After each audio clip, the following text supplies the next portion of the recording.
Hey guys, out here in the garage, but not working. Just playing, taking a visit. Pretty much almost done with my sickness. Just down to like a little drip into the voice box. But other than that, everything else is going well.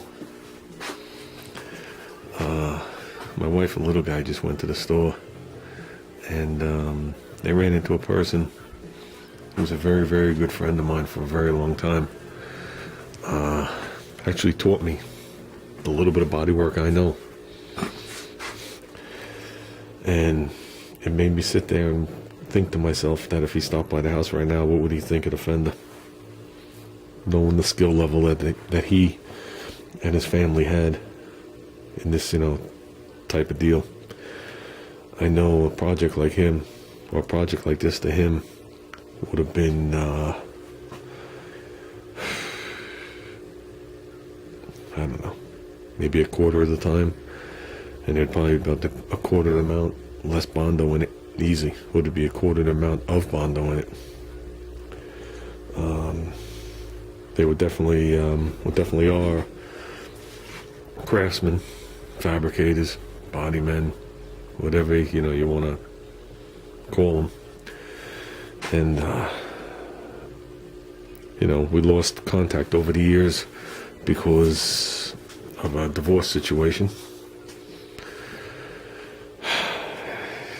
which sucks. I thought I'd never see that in my life, but when you're friends with both the husband and wife very well, and they go to split, and a lot of reasons they're splitting were always kept secret to themselves. They never told anybody, and it all just comes flying out, and you're scrambling to help everybody. Some people don't want to help because they're a little embarrassed on what came out and all this and all that. They wound up, me and my wife just wound up stepping back. There was nothing we could do. And unfortunately, it had an effect on the relationship. Nothing I could do there. We did hook up a couple of years back. He did see this car. So like I said, all the fabrication that I've learned over the years, I give credit to him and his family. I didn't really do much of it before I met them. So, but that doesn't mean the skill level I'm at was the skill level they're at. I always consider myself an apprentice. Always. But I was always the type of apprentice that had ideas above and beyond what we were talking about. Not like the dopes I work with now. But, for them to take this fender well, moving forward 4.5 inches is nothing to them. But, the way the car sits now, partly done, I would like to have his opinion. But my wife also did tell him I was sick. And he was doing one of his, we used to do one of our midnight runs where we were going to work on something till 1, 2, 3, 4 o'clock in the morning and not think twice. And my son and wife actually met him at the hobby store. They're building something and they need some kind of electronics. So, I know I've had his father's cars in my videos in the past, not this past year, the year before. I didn't really see his father much last year because I changed one of the places I went to just to mix it up a little bit.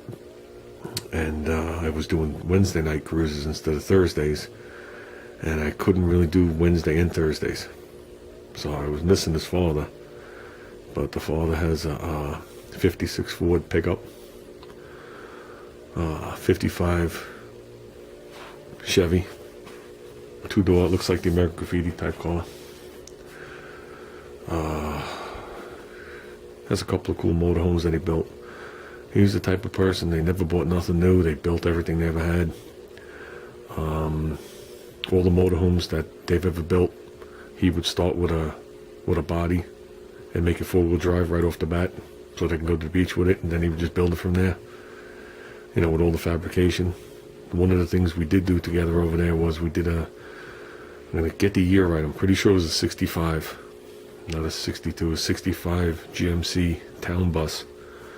We totally unskinned it and re-riveted on all the aluminum panels to remove the windows using the rivet guns and stuff from Grumman. So that was quite a task. Then we pulled out the driveline that was in the back. You know, it was a pusher bus, and we went with the big block caddy motor, a turbo 400, and it was in its own cradle. And you could actually jack up this bus, take out a couple of bolts, and the whole cradle came out, which is pretty cool. Motor, tranny, you know, everything came right out, axle. And the cradle that it was all part of, the main frame of that cradle, was actually the platform for the bed, which is pretty cool how that was done. You know, like I said, these guys are fabricators, and they're top notch. Nothing they build, you know, no little thing goes unnoticed. So, like I said, I'm probably not gonna be out here for a little while longer. I definitely want to make sure the cough is gone, or mostly gone, before I start sanding again. But like I said, that was actually the first time my son ever met him. So, he's also the guy that, if you watch some of my earlier videos, I showed the video with us go-kart racing when we were into it. He was the one that flipped on his head and rode it out. So someone commented that they thought that was my brother. No, that was my friend. And like I said, I don't know, you know. I guess the point of the video is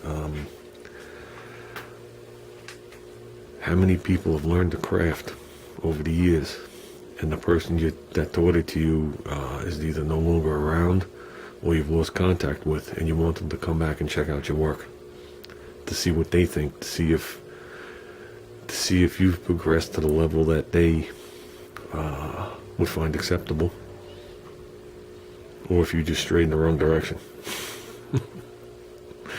So that's pretty much, I guess, what the video's about, and reliving good times. So, like they say, nothing ever stays the same. Enjoy it now while you can, because you don't know what tomorrow's going to bring. So, with that, I am going to wind up, I have to tweak a couple more little areas on this fender. I'm going to epoxy this. I'm going to epoxy the side of the car. I'm going to slick sand. The reason I always hesitate is I'm always going to say feather fill. I'm going to slick sand this fender, the door and the quarter. I decided to do that because I think there is still some imperfections in that quarter that I could work out, get them a little nicer. Being that both fenders are done, the hood doesn't need any work other than stripping and sanding. Same with the piece under the grill. And the tailgate was done by that guy Rich. You know what I mean? And I'm not touching the roof this year. I mean, why not do the door and the quarter panel? So, because if I put any kind of lettering on this, you know, it's like building a house on sand, you know? Might as well get it the best I can. So I've already come to the conclusion that the car's not rolling out out of the garage in April. So I will be cruising the American around, and this will be lingering till it's done. So I didn't want to go that route, but I know I'm going to enjoy working on this car more when the weather breaks, and I could open the garage door and have a little warmth in here. You know, real warmth. Where when I turn on the ceiling fan, I'm not sucking 30-degree weather in here. So, even though it's been close to 50. So, I guess that's it, guys. I just wanted to post a video. It's been a little bit. So, well, that's it. Take care, guys.